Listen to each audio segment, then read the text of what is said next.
Welcome into UGA Football Live with JC Shelton, where the dogs come to talk.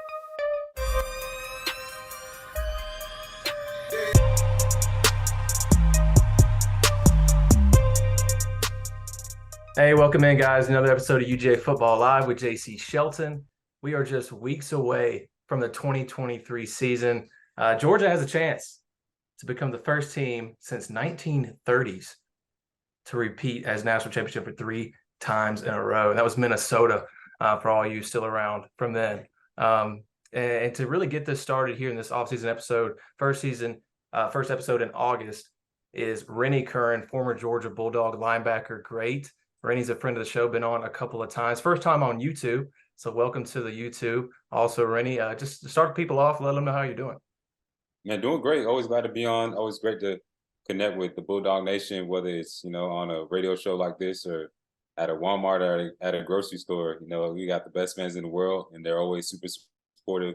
They always remember, specific moments of the things that you did on the field. And so it's always great to check in. And for me, I've been, of course, doing a lot of speaking. I speak a lot on leadership, teamwork, and performance, a lot of things that allow me to be a top performer on the field and a leader on the defense. That's a lot of what I talk about when I work with companies, associations, schools, speaking to students, whether it's students or executives. And so that's been my bread and butter. And now it's shifted from going and speaking at events and doing keynote presentations to doing more one-on-one coaching and consulting, getting into that space of working with companies to improve their culture, improve their teamwork within their organizations, and then help their leaders with strategy and just planning.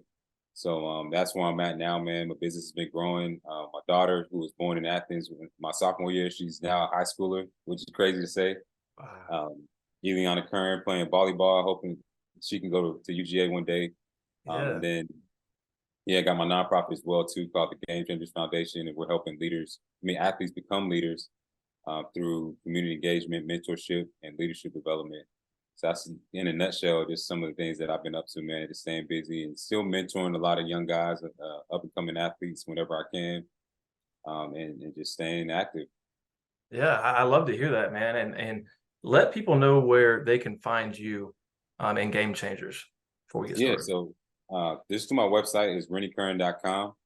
That's the easiest way to find me. And then if you're on Instagram, if you're on Twitter, I'm on all those platforms, and you'll typically see me posting on there about, anything from UGA to organization that I spoke at or somebody that I'm coaching. But I stay very active on social media. And if you send me a DM or a private message, I will respond. I'll get in touch. That's how a lot of networking is done for me. And so that's the easiest way to get in contact. And then my foundation is Game Changers Foundation, GA.org and everything. So awesome. Guys, make sure to check out his website and his socials as well, and keep following along with a former Georgia great, man. I was a linebacker in high school, and I kind of credit you with kind of inspiring me to be that kind of guy on the field, right? In that middle linebacker spot, come downhill, hitting was the best part for me. Obviously didn't do it at a high level, but 3-time All-American for you at Georgia. And I just remember you, and not to make you feel old or anything, but remember you growing up when I was watching and getting my football playing days.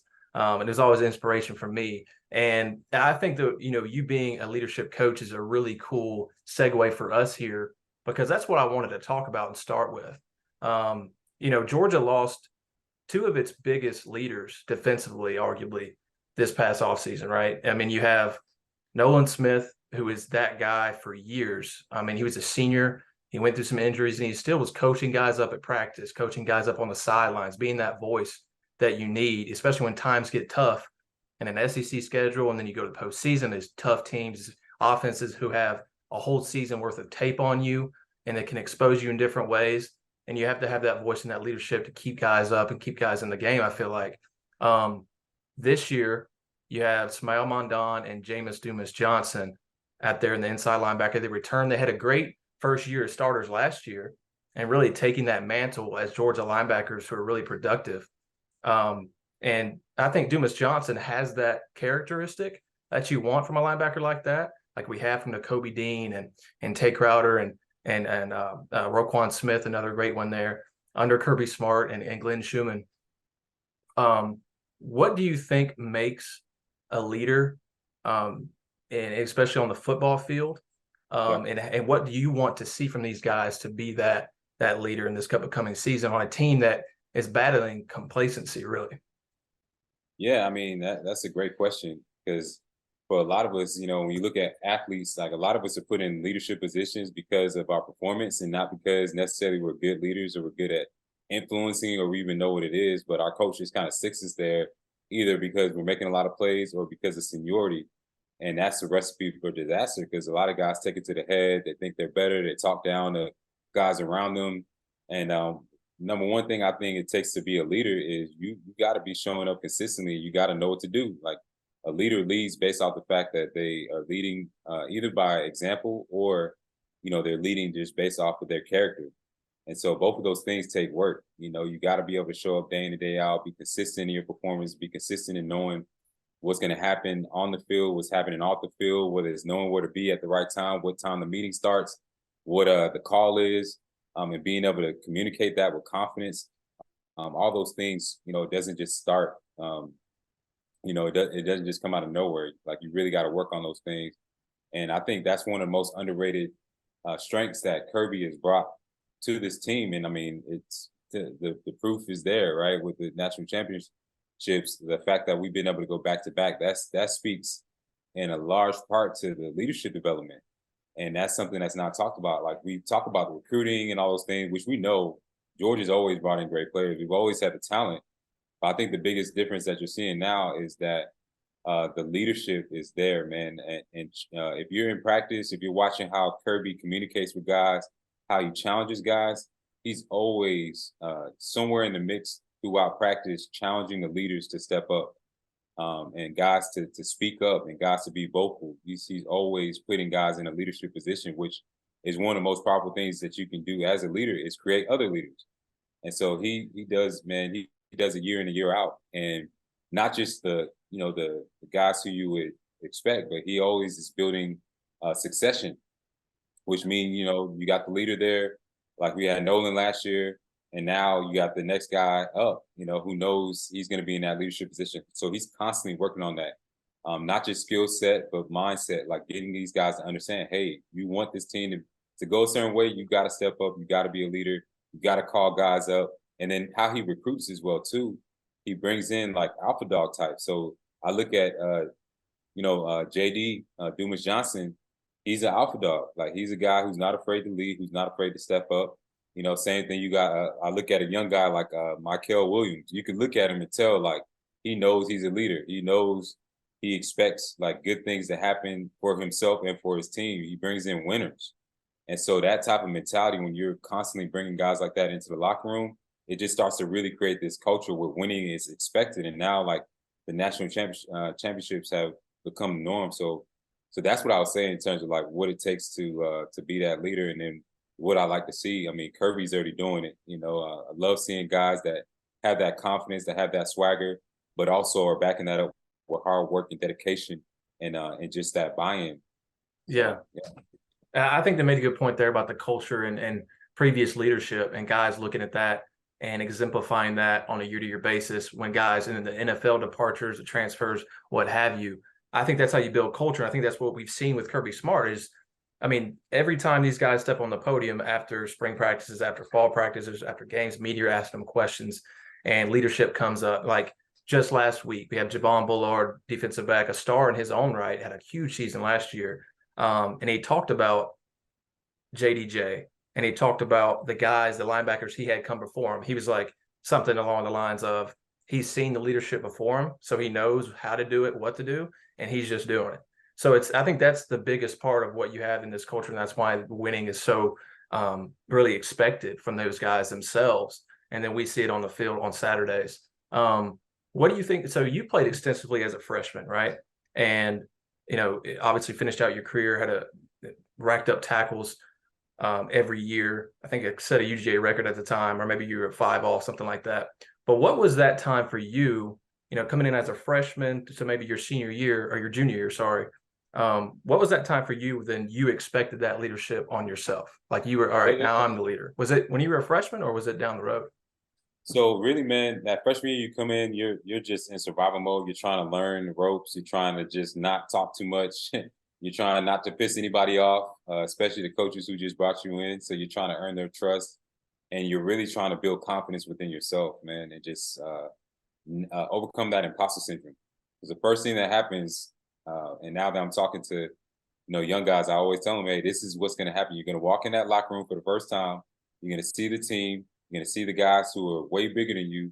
You're going to see guys who like came from another state or came from your same state from the year before or 2 years before. The person who you're watching on television, at the games, or watching the games on television, and you're gonna have those thoughts that come in like, dang, so and so is huge. Like, dang, I mean, that person was ranked number one in their class, and then all of a sudden, it goes from that to like you getting on the field and actually having those experiences where it's like, okay, I'm just as good as so and so, or dang, I got work to do. You get put on your ass. Like all those different experiences happen. So there's that whole struggle that happens as a freshman. And then you get into the season, you may play, you may not play. All those things play on your confidence and like your perception of yourself and like whether you believe you even belong there or not. So there's a lot of psychology and mindset that's either being built or destroyed in your freshman year. Then once you pass through that, man, that sophomore year, you're building off that knowledge and those experiences. And really that's when you start to find your identity on the team and find your personality and where you kind of fit. And for me, because I got the opportunity to play as a true freshman and had those experiences where we got close to the top and I became a starter, became a contributor towards the end of the year. So sophomore year, I was really coming in like, hey, now is my chance to really be not just a guy who comes in and makes some plays, but really be a vocal leader on this team and try to establish myself as a leader. For some guys, it happens early, like in that sophomore year. Some guys, it might be their junior or senior year, but somewhere along the line, like you go from being a contributor to being an influencer. And it's all about like those decisions that you make. And then it starts to become like, what are you doing off the field? What's your character like? Can guys trust you? Can they depend on you? And all those other factors come into play because even if you're a guy that's a contributor and whatnot, but guys know that you're somebody that likes to go out, and stay out to 2 a.m. on Saturday night and all that, like they may, trust you in terms of making plays, but in terms of them allowing you to lead them, that's a whole nother deal. And everything. So there's a lot of growth that has to take place, man. And you're 18, 19, 20 years old trying to figure this all out. And a lot of times you don't even know who you are. So it's a lot of different dynamics, man, that go into actually, like I said, becoming a true leader and knowing what that is. Yeah. I like what I've seen from JDJ, especially last year in his first year as a starter. And like you said, it takes some growth. And I think as a first year starter, he showed a lot of that respect from his teammates and then keeping his teammates accountable with things. We saw several times with him chewing out guys on the sideline, and they Oh, yeah. took it to like a leader was chewing them out and not just another teammate who they don't really respect as much. Because I think you would have seen more of a clash there than you did. It was more of just like them taking it and being like, you're right, kind of thing. So I think I like that. And I think with that defensive staff, you have Glenn Schumann and Kirby Smart and Will Muschamp and those guys. I think that they demand that from Oh, their yeah. players. So I mean, I really love what I see from those guys, especially Smile Mondon Jr. as well. Big years for them. Maybe 24 draft prospects as well if they decide to forego. So excited about that. We'll change gears here real quick. I want to hear about a little bit about SEC running backs and offensive linemen for your time playing them, and what you focused on as a linebacker to have to take on these offensive linemen and get to these huge. And the SEC running backs were even bigger when you played. Oh, yeah. Right. It For was a sure. different offense. It was more of a run offense, the league as a whole. So they really, focused on that and got guys who could run people over. What was that like for you and the biggest challenges there? Yeah, you got to be a grown ass man quick. If you didn't have a certain mentality, man, you were gonna get exposed.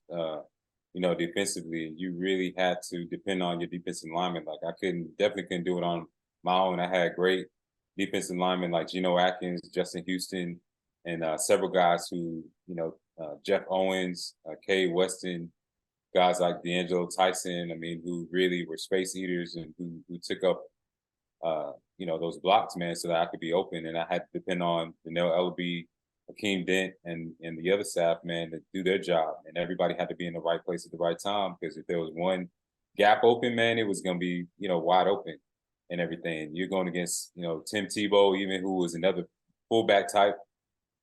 Ben Tate, Percy Harvin, and that was the challenging thing because you're facing like a bruiser, somebody like a Ben Tate or a Tim Tebow or um, what was his name at LSU, Charles Scott, Hmm. another big running back like Mark Ingram, all these cats, like you got those types. But then on the next play, you got a speedster like a Percy Harvin, or somebody like that's a slasher. So there was no like you really had to be just well rounded. Like you had to know how to get off of blocks, shed very well, but then you had to know how to run sideline to sideline. And then it really put a lot of emphasis on you as a linebacker, especially to know formations, to know tendencies, to know like even body language, and what somebody likes to do on certain plays. If it's a counter play, what side do they like to lean on, that offensive lineman? So anything that could give you that edge or give you that level of anticipation was what you were looking for. And we had great coaches, man, back then. John Jancic, Willie Martinez, that gave really gave us that type of insight to know like, okay, they like to do this on 2nd and 5 or first down. Hmm. And so we were well equipped, man, going into those games, knowing what teams like to do. But yeah, at the end of the day, it was a mentality, and it still is. At the end of the day, like you have those teams that like to play that traditional run defense that will run it down your throat, and we like to do that. Even Yeah. we switch up different things, but at the end of the day, we know what wins. You win at the line of scrimmage, and Yeah. so yeah, so that's what it really comes down to. And still, I mean, obviously, football as a whole, especially college football, kind of I think started that trend is Yeah, expanding the passing offenses into RPOs, really spreading people out. But when you look at it, the most successful teams can yep, always run the ball when they want to. Always. I exactly. mean, Georgia, every national champion, really. I mean, Yep. the best teams in the SEC, they can run the ball when they want to. So I think that's still a very important part. But I'm interested in what you think. I think maybe your time at Georgia, we talked about the offenses were different, but maybe into your pro career as well, seeing that change. Because I remember watching a Kirby Smart coaching conference. I think this was 2019. Mm. And he was talking about from his time at Alabama, which, they had Dante Hightower, was like 250 in the middle, right? And that's how you had to play your defense because of the offenses and the running attack we just talked about, the offensive linemen, how they moved. And then he talked about, what he instilled at Georgia when he got to Athens. And he brought up Roquan Smith and that body type, about 220, 230 tops by the time he's a senior. It really could run 6'1", not 6'5", 6'4", like Dante Hightower was at Bama. Mhm. Did you see that change starting to happen in your pro career and when these offenses started really opening things up? Oh yeah, I definitely saw that shift, man. And I just missed the cut basically, but yeah, I definitely saw that shift in like smaller linebackers that can cover, and that weren't the big bruiser types, man. And you can see those mismatches start to happen, and you know, defenses slowly start to shift, man. Especially toward, I feel like it happened towards like 2015, 16, and Mhm. then you really started seeing like more speedsters, guys that could cover, whether you put them on a tight end or whether you put them on a running back, like they can cover downfield and things like that. And it's really a copycat league, as they say. So once you see a team that has success in one area, teams slowly will shift to that. And even like when I was early in my career, everybody was doing 4-3, and then Yeah. towards the end of my college career, everybody started going to the 3-4.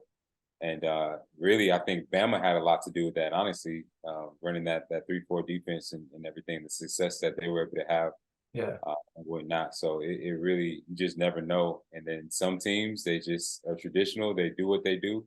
They're not going to Mhm. change for anybody, and they might make little nuances and run kind of a hybrid defense, but overall, they're going to be who they are. And the way that you'll know is when it's what we call nut cutting time, like they say, like when the game's on the line, offensive coordinator or defense coordinator, they always are going to go to what they know best and what they do Mhm. best, and everything. So yeah, Yeah.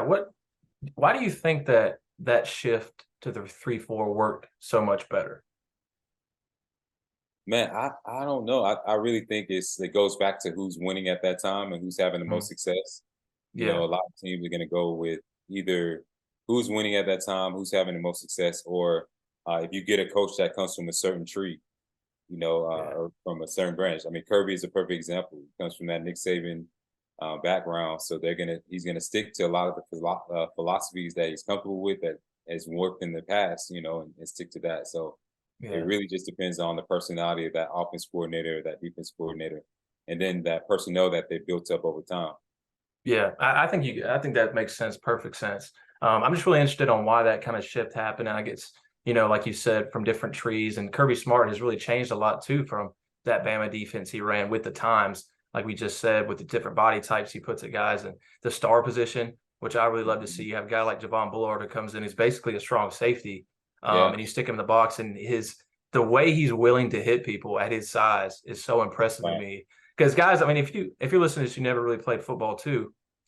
I mean, as a defensive player, you're really volunteering your body for a car accident every play, Yeah. Oh you yeah. know? So And yeah. like you brought up the point to where, you find out who's the real man too, because if you get to the third quarter and you get a little tired, you Hmm. may not want to take a hit, and then that's when you get beat. So you have to Oh have that mindset. And that's so impressive to me watching these guys volunteer to do that on a daily basis. And you were one of those. You were one of those oh for yeah. sure.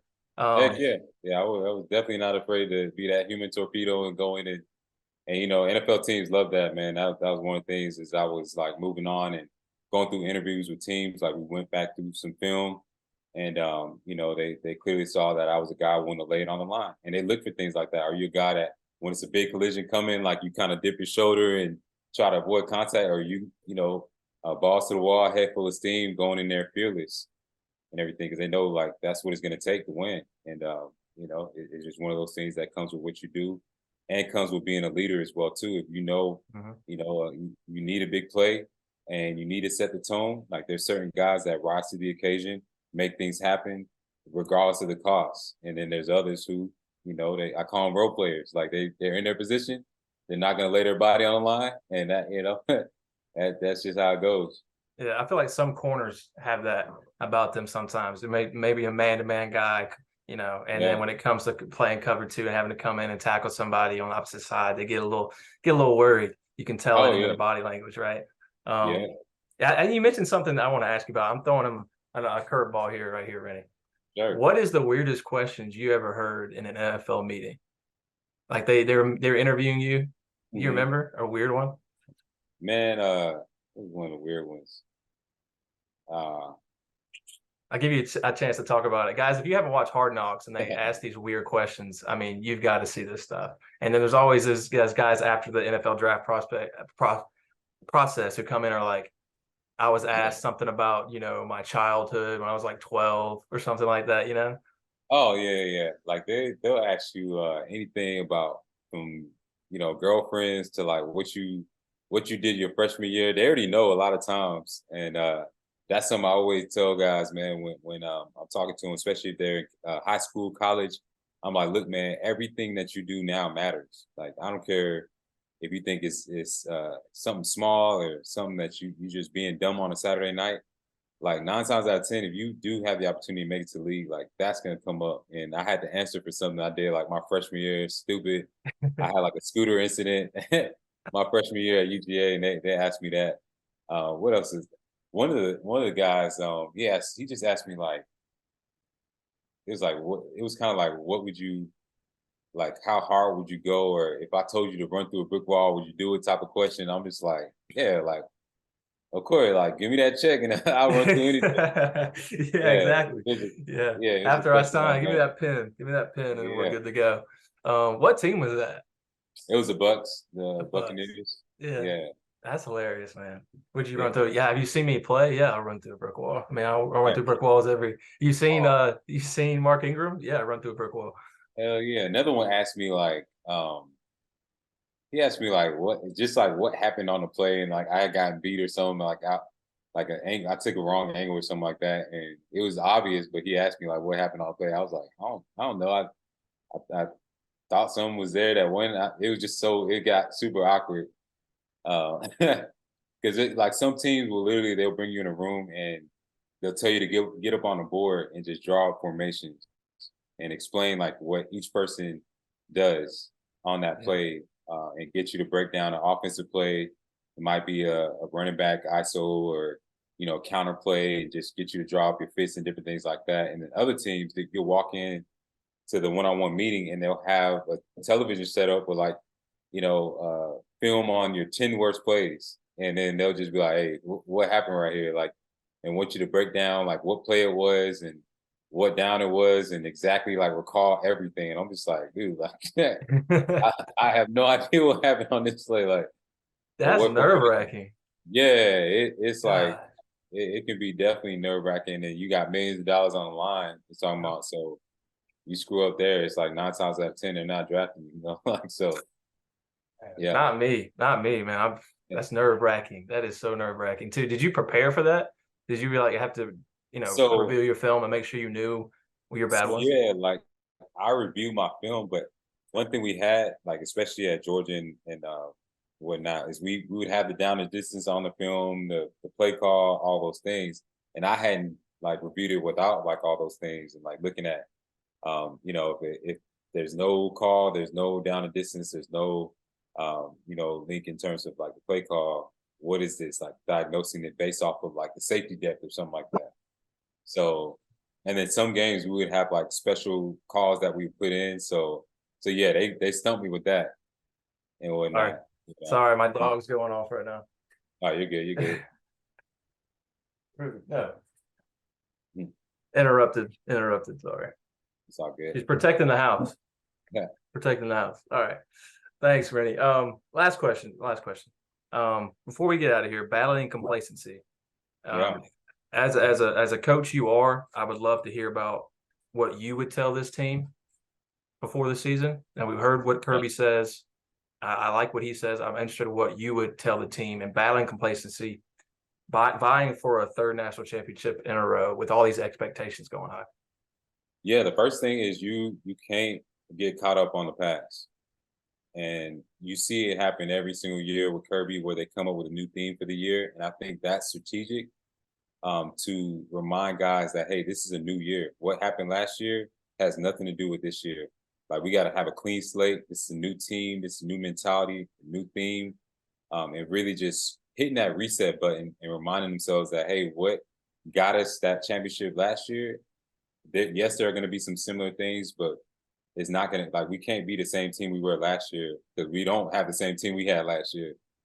We can't be the same team and expect the same results. Like, we got to work with who we have now, new group of leaders, new mentality, and new vision. The vision is to be the best team that we can be with the guys that we have now, and that's where I would start, and that's where I believe they are starting. Like, they are. If you go up to Athens right now, practice, they're establishing a new idea a new identity, and a new mindset with the guys who they currently have now. Like, getting those guys to gel and mold and come together, build that camaraderie, and build those connections. I know that's one of their key words is connection. So they're building those new bonds and those new relationships with the current personnel that they have, and that's what creates those wins. It's not focusing on, hey, we won last year, so we got to do this again. It's like, no, we're establishing a new foundation, new team, new identity, new theme, and just really focusing on those things that it's going to take to win. The leadership, the culture, the consistency, coming in and day out, putting in that work, even when they're tired, even when they don't feel like it, and stacking those wins, man. So that's my message to them. I love it. Fall camp is going to be huge for that. Oh yeah, and I love what the player representatives said at SEC Media Days, talking about how close they were in the two national championship teams. They know that's a recipe for success. And then the complacency, battling that. I think the motto Kirby said was "better never rest." That's what you have to do in an SEC schedule like this, and another shot to play some really good teams this upcoming year. And Rennie has been great, man. Everybody check his website out. I'll drop it below in the video link so you guys get easy access to it. And follow Rennie on Twitter, Instagram, and Facebook, all the socials. And we'll see you next time. Hopefully we get you in for a season episode. Definitely, man. Let's do it. Appreciate you having me. Thank you. Go Dogs. Go Dogs.